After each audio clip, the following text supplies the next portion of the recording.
Hey up, I'm Guy Kestevan, the Tester-Man, and today I'm riding with Neil from Silverfish on the brand new Yeti MTe.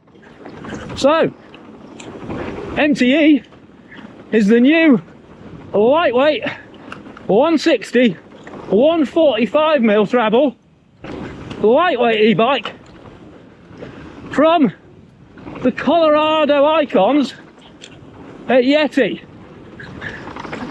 Uses a lot of the same tech and geo as their existing e-bike, but rather than being a full fat powered by Shimano, this is a lightweight setup powered by a brand new TQ HPR 60 motor. So same harmonic ring pin, super compact, super light motor setup as previous TQs, but with a bit more torque. So 60 Newton meters rather than 50 Newton meters, 350 watts peak power, and also cooling fins on the underside, so it can deliver that peak power for longer, even on hot days like today. Bike comes standard, it's 29er, full carbon frame, but it's got a chip in it to turn it mullet if you want. And the big headline is that even this T3 model, which isn't the super light one, coming in at 20.2 kilos for this large. So obviously with e-bikes at the moment, everyone's droning on about the DJI with that headline, 1,000 watts of power and I don't know how much torque. So this TQ is 350 watts tops and 60 Newton meters of torque is way off in terms of power output. And you know, this is a very quiet, supple motor. Still hear the bird song as we're twiddling up here, but I don't genuinely know how loud that DJI is. I've not tried it yet. But this bike's dealing with an entirely kind of category and market of rider. In terms of the power output, it's not for you super boost, just smash out as many laps as possible, regardless of fitness. You know, surrogate Suron boys. This is just for people who want mountain biking with a nice bit of natural assistance. And plus, in terms of branding, while Yetis are always going to carry a premium, at least it is a proper premium brand. And this lower level of assistance is also perfect for the huge amount of people who I hear from, who for health or age or time reasons are really struggling to keep up with their regular ride pack, but they don't want to be supercharged and unsociable. So, for example, if I stick it in bottom power up here, I was going to say I could keep it in level 2 while Ryan's working hard, but actually I'm working hard as well, because you can see the wattage readout there. There you go, that's what I should be in.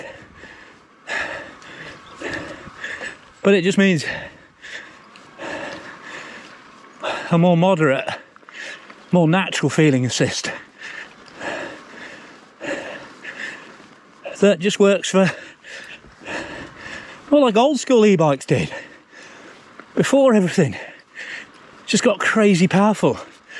and it became a torque and wattage arms race. And then there's a whole load of other advantages you get with the Yeti that you don't get with any of the other brands producing e-bikes, which is pretty much everyone now.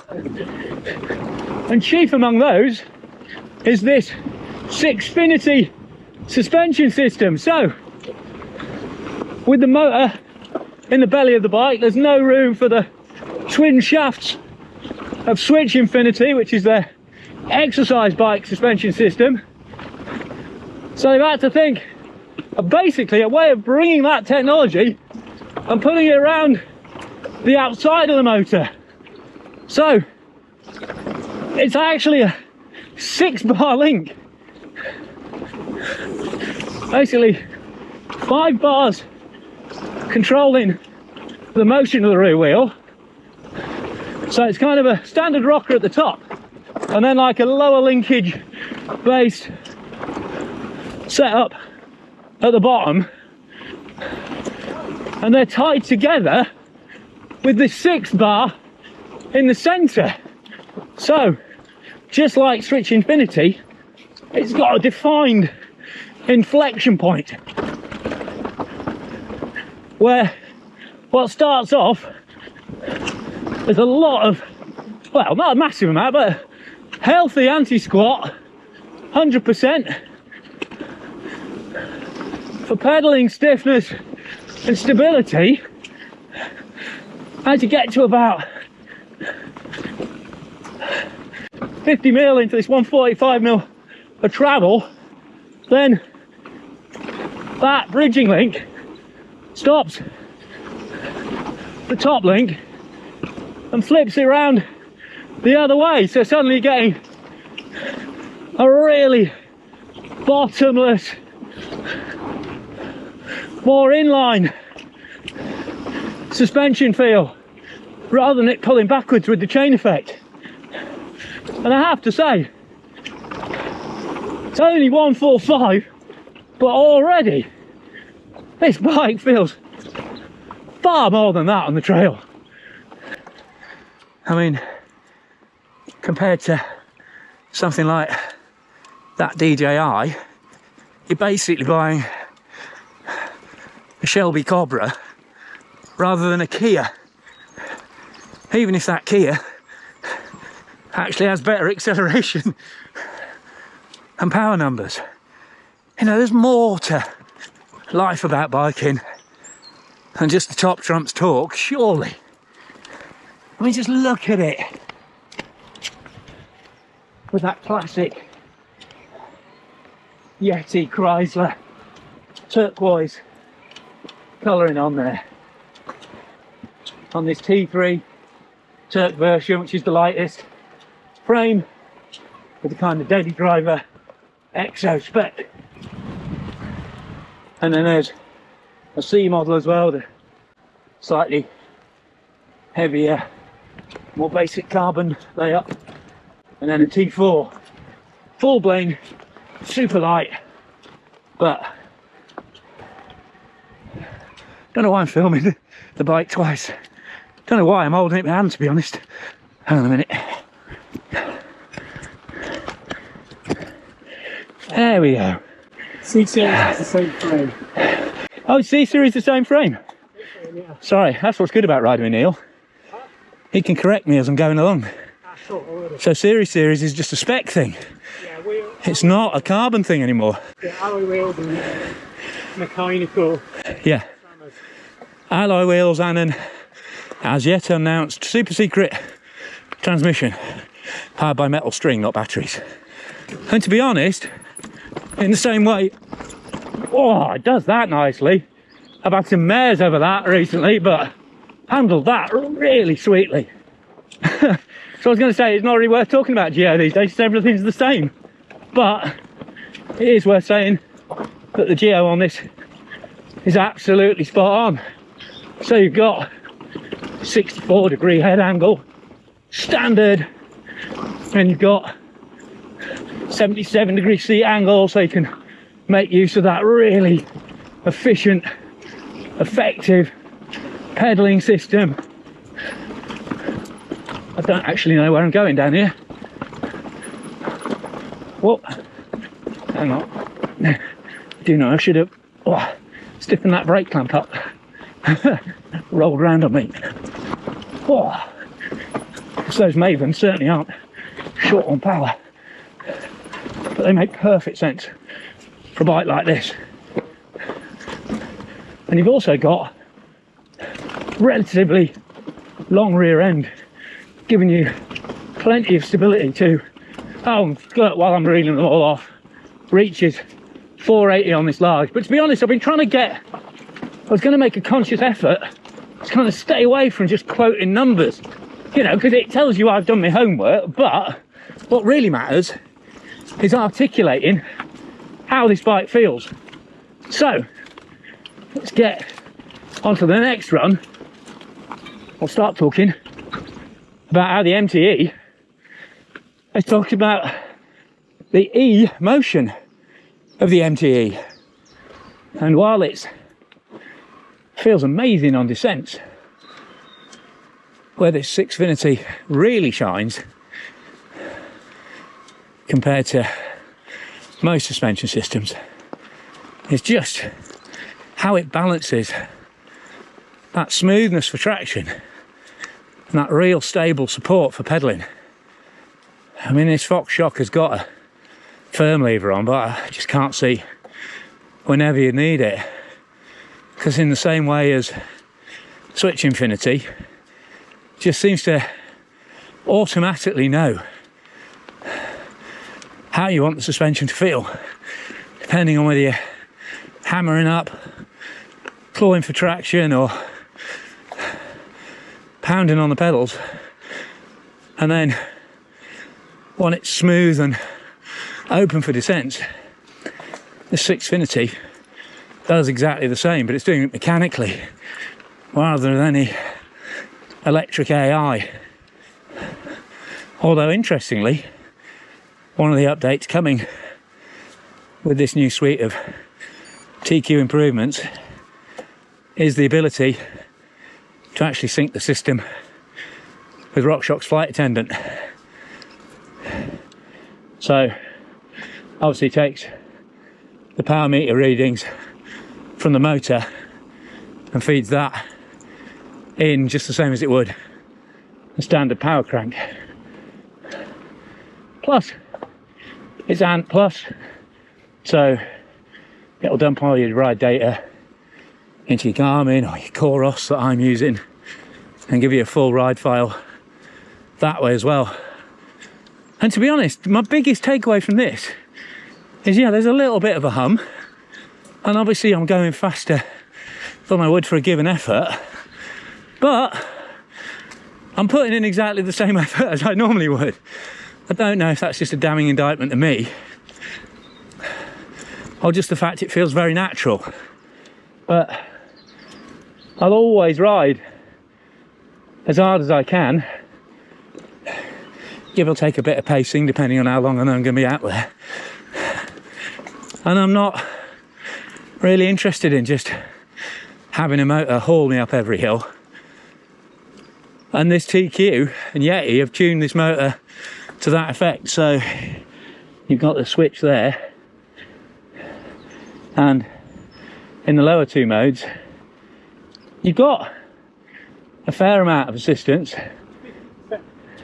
50%. This is great. It's so good having Neil behind me shouting. I don't know if you can hear him, but he's chipping in. Yeah, 50%. Tunable in the app. But as standard it comes with 50% assist. So if you just stand up and stomp, it's going to do its best to match you. Obviously it hasn't got a huge amount of torque or wattage, so you are still going to drown it relatively easily. But if you stand up and give it some, it will kind of kick in. Whereas in the third mode, the assistance is lower, but the actual power is much higher. So this is your sit back and just let that extra 150 watts take you up the hill chairlift mode. And like most bikes with this mode, yeah, kind of get it. It's like the first time you get the big gun in a video game and just like, yeah, I can blow everything up, but really it's not the experience I want from mountain biking. So knocking it down to 2 just feels a lot more natural and involving. But yeah, you'll have your own opinions on motors and assist. I'm just telling you what I think and what this TQ offers. And you can change all those settings in the TQ Smart app anyway, which will also give you a lot more detailed breakdown on your ride data. Right, so as promised on this run, now we've done the raw numbers, let's talk about the raw emotions of this bike. Let's get millennial. And basically, considering this is meant to be a mid-travel bike and lightweight, this thing absolutely loves to bloody haul. I mean, through there, I don't ride downhill bikes often. I don't ride them at all, let's be honest. But this thing feels amazingly planted. Obviously you've got those radial Schwalbe tyres, that helps a lot. But considering how efficiently it pedalled and the fact that I've made no changes to the suspension at all, it's tapping up those climbs super easily. The way it squats into that travel and just absolutely devours what is super baked concrete hard. Whoa! I do not normally send that far. And fair play, I've been a bit mean about Fox Grip X2 damping previously, but on this bike, because it likes to drive so hard, this feels absolutely spot on. Amazing stability, and it saved me eating shit on that, definitely there. But considering there is 15 mil less travel at the back, it actually feels amazingly balanced. Oh, it loves rowing through there, even for a long bike. It still weighs 20 kilos, you know, light for an Ebe, but still heavier than a conventional bike. But yes, feels awesome. The only thing I would say, does feel like pushing through its travel quite easily, even though I've got a fair amount of pressure in that float shock. But I've been feeling that, I think most people have been feeling that with Fox floats for the past few generations. So there is a bit of tuning maybe to do to balance out fork and rear, but in terms of just pushing on, this MTe is just awesome. But then, having just checked how much shock travel I'd used, turns out there's actually a bit left on that rear shock. But the good news, if you're still finding it's pushing through, so I think I would like a bit more progression, is that there's the option to change it with different chips using the base of the shock. The downer is that rather than having one chip that you can flip, they're different chips. All right. Don't think I've ever gone higher on that. They're different chips. And in the same way, you can adjust the head angle as well, but only through the merry medium of adding adjustable cups. Gotta say, on the super steep stuff like that, these latest 36s, I was chatting to Neil and they're significantly stiffer than the old fork. Feels more like a 37 in terms of how close they are to the bigger 38, and for no extra weight either. Really impressing me on this bike today. I'm actually running a fair bit of high-speed compression, but can't feel it in my hands at all.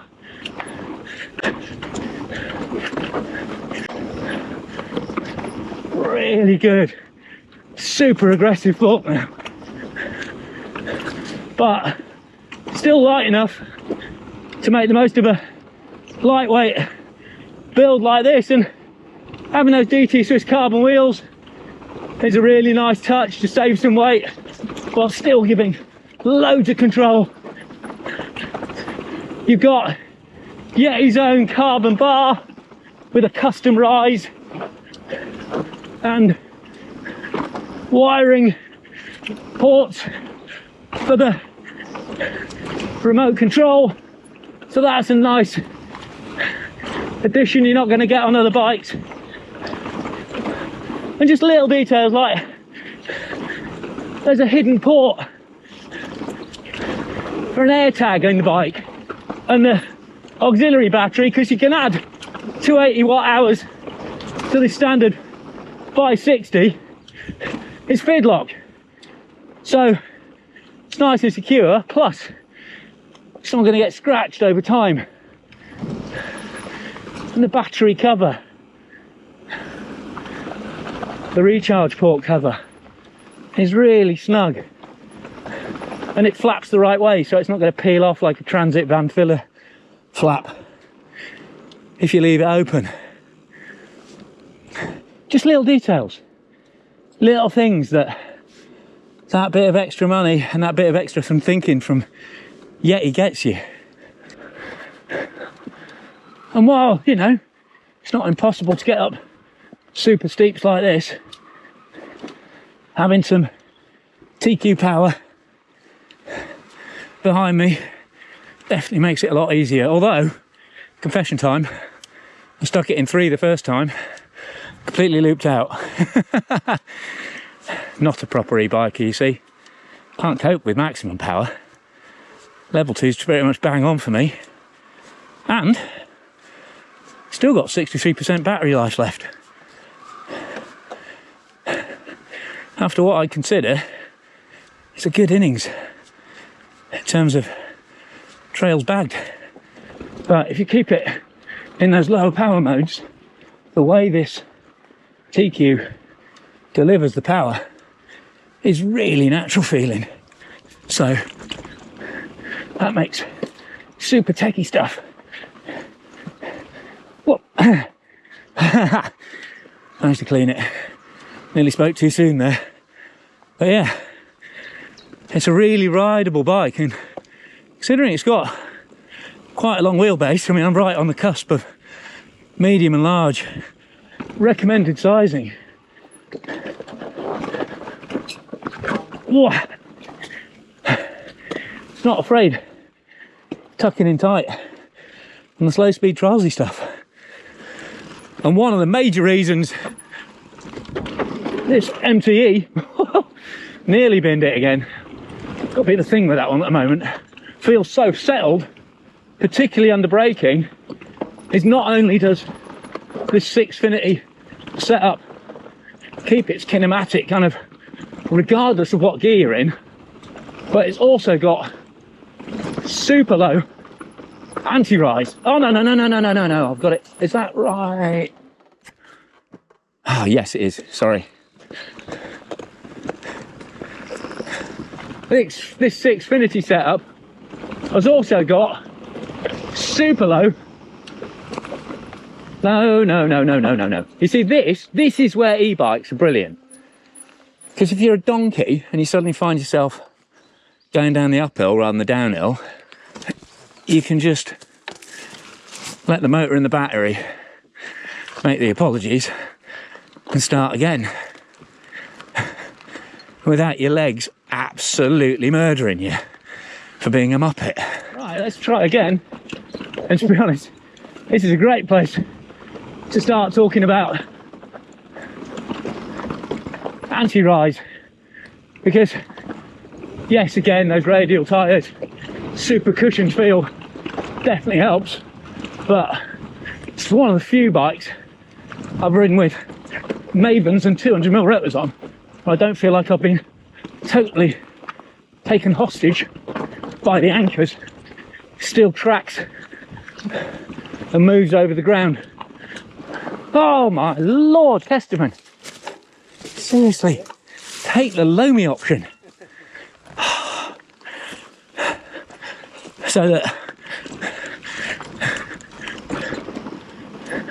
when I do go off track, I've got full traction for stopping things and getting back on track as soon as possible.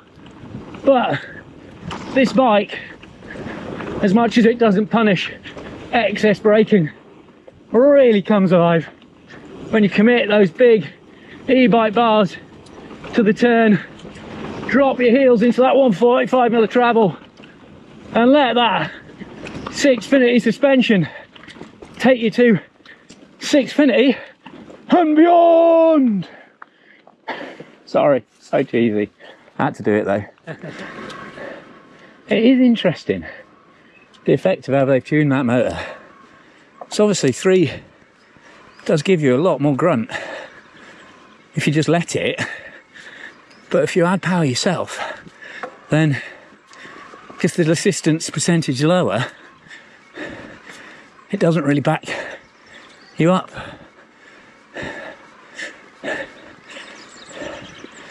So again, and I'm not going to drop out of it now, but I think I do prefer 2 for general use.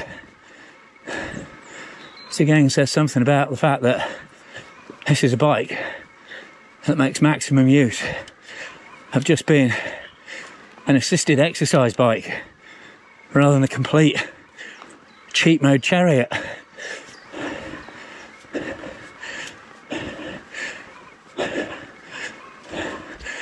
Yeah, see there, lift off.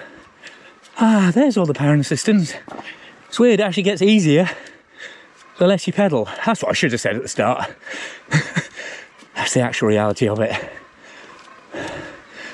The less you do, the more it does. So obviously, it's not going to work so well for an idiot like me,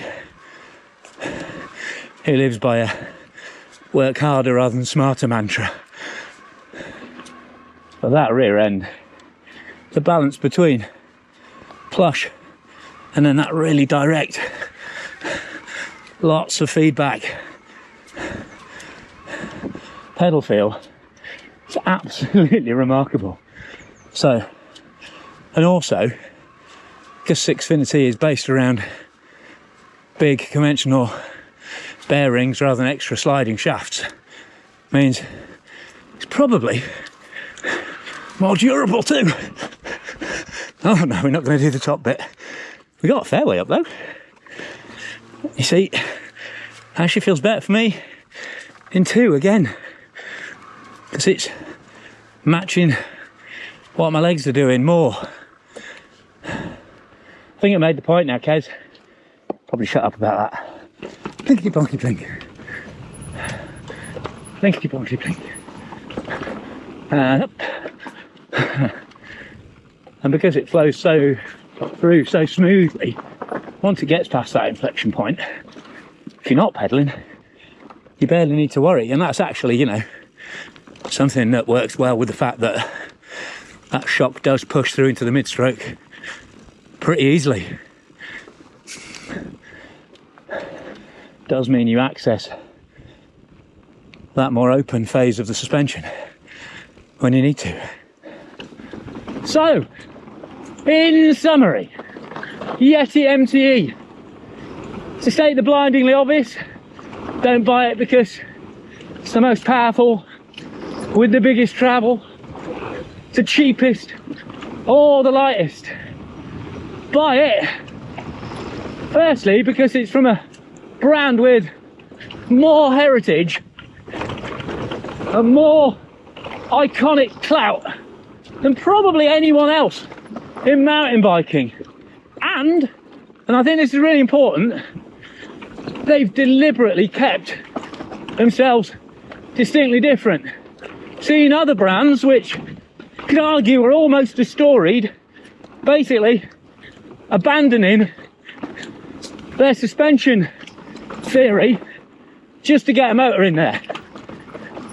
Yeti have worked very hard to create something that's just as good as the amazing Switch Infinity that still works with an e-bike motor sat between its 6th linkage. So you've got all that history, plus they're still doing things different, and not just differently but brilliantly. The way this bike transitions from super efficient pedaling to super slammed grip for days rowdy bike is absolutely, I've said it before, I'll say it again, it's just awesome. And Yetis, it's often quite subtle, but they just, one of those bikes that just ride even better than the numbers, components and everything else would suggest. They are a bike that always make me feel like an absolute hero on the trail. And adding a motor to that vibe, so you get more runs without much more weight, and especially a motor system that still encourages you to get totally involved in the climbs, in the roller coaster sections, or every bit where you can add some power to the equation. I just think that suits Yeti really well, and it certainly suits the MTe really well. Forget your top trump stats or your inevitable comparisons. They're going to be in the comments from everyone. I mean, I imagine Pink Bike is going to be a nightmare for Yeti, but get to a demo, try one on the trails, and you'll see why Yeti is a brand that endures, and why I reckon this MTe will really surprise you, especially if you're a rider who wants mountain biking to still feel like mountain biking. So, hope you've enjoyed coming along for a ride with me, Neil and Ryan on this marvellous new Yeti MTe. Big thanks to Silverfish and Neil for coming up and showing me the new bikes. I'm not really an e-bike channel, but if I did get some motors and some assistance in my life, this is exactly the kind of bike I go for. Agile and responsive enough to still be a ton of fun on tight techie trails, but just the right amount of power, and also the right kind of setup assistance. I mean, obviously it is customizable, but it's just got a feel that still encourages you to have a proper workout, ride as hard as you can, but just squeeze a bit more out your time and out your legs. Because I think I'm still on, still on 56% battery, still have 42k to go, even at that sort of riding, and that's been pretty full on. That's a pretty sawtooth ride profile that's going to be. And I haven't really got time, I haven't got time to do a tech talk around, but just a quick sweep over the frame there on the offside. You can just see how neatly everything's put together. It's beautiful bits, like, just little bits. Well, they don't make a massive functional difference, but aesthetically, I love the detailing. A little flap there, you've got that parallel on that 6th linkage there. Nice little neat clamp on the wiring. That tiny little TQ motor. And if we lie down underneath there, you can see big cooling fins under there. You've got scoops on the bash guard as well. And again, although it's quite a broad down tube, it's not an eyesore in terms of depth from the side. So yeah, you could probably get away with riding that without people even knowing it's an e-bike. And then, like I say, got a nice recharge flap on there, and then you can pop the piggyback on there or standard bottle. You've got accessory mount there, and the spec, as I talked about, Fox Factory, Mavens, SRAM EXO, and then this Yeti specific E-bar with the port underneath, and a Bergtech stem, and the Schwalbe radials that everybody's raving about. Now, I have to say, they were pretty gluey, a bit squishy, bit kind of hot blue tacky today in these conditions, but they, you know, not sure how much I'd want to push them super hard on the edges, but in terms of just feeling like a big old comfort blanket sticking you to the trail, they're amazing. So, thanks very much for coming along for the ride. If you could also do the click for notifications subscription thing, that would be marvellous. It'd be really good to drive up the subscriber numbers. I mean, I think we're about 40% of the people who watch the channel click subscribe, so just that little press button would make a big difference to the YouTube algorithm, and I promise I won't spam you as a result of that. And if you really like what I'm doing here on the channel, then please consider supporting me on a monthly basis via the Patreon app.